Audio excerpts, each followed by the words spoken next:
be able to share Beckett's story despite of what is going on in the world right now. Beckett was born on October 12, 2014. He was born as a beautiful, healthy baby boy. We brought him home, and around the 1 month marker, I kind of noticed that his breathing was off. And for 2 months, I brought it up to our pediatrician, and she just kept saying that he was thriving and gaining weight and meeting all the milestones, and didn't think really anything was severely wrong with him. One night, December 22nd, or during the day of December 22nd, 2014, he was very irritable and was sleeping a lot, and when he would wake up, he would just be screaming in agony and wasn't eating right and was very sweaty. And later on that night, I changed his diaper, and there was these red circles in his diaper, and I knew right then that something was wrong. So we decided to bring him to the local emergency room. At first they were thinking maybe a UTI, a urinary tract infection, but when that came back negative, the ER doctor was kind of at a loss for words and decided to transfer us to the local children's hospital. Once we arrived there, Beckett was in major respiratory distress. He looked like a fish out of water, just grasping for air. And the doctor turned to me and said that my son was severely sick and that we needed to rush him down to ICU.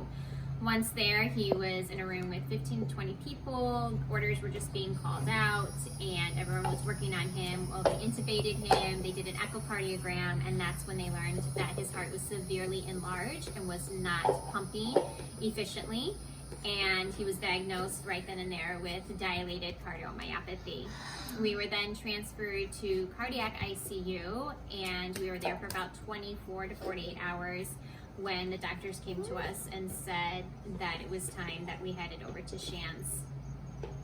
Me coming from Illinois, I had no idea where Shands was. I found out it was in Gainesville. All I knew about Gainesville is that University of Florida was there.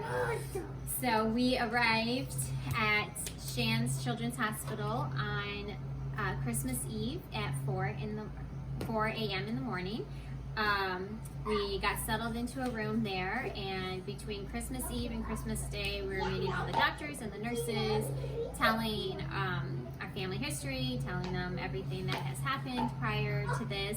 And Christmas Day was obviously very hard because it was the farthest thing that we were ever expecting to be spending our Christmas Day at.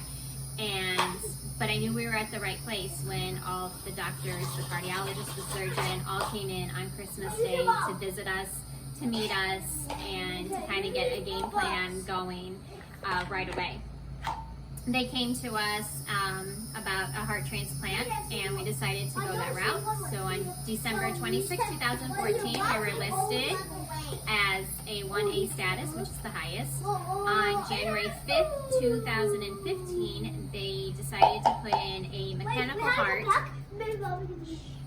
called the Berlin heart, and that is a mechanical heart that gets attached to his old heart. It pumps and works just like a heart, and it lets his bad heart rest, and that will bridge him over for transplant, because you never know when that match is going to happen.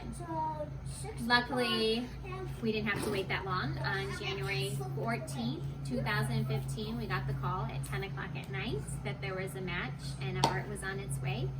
And Beckett was transplanted on January 15th, 2015. We just celebrated his 5-year anniversary this year with his team of nurses and doctors and everybody that has touched him through this journey. And that was a big treat.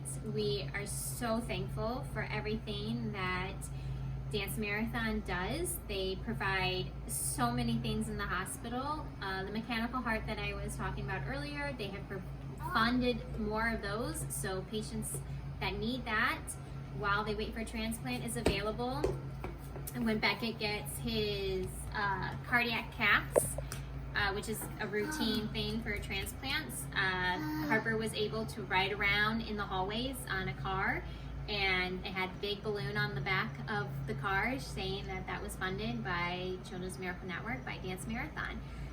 We are so sad that we can't all be together, but we will be back together hopefully sooner than later. And for now, I'll give you one big virtual hug. We love you, Dance Marathon. Thank you. I want to say something. Okay, go ahead.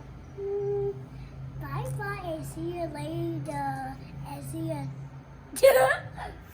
and say bye. Bye.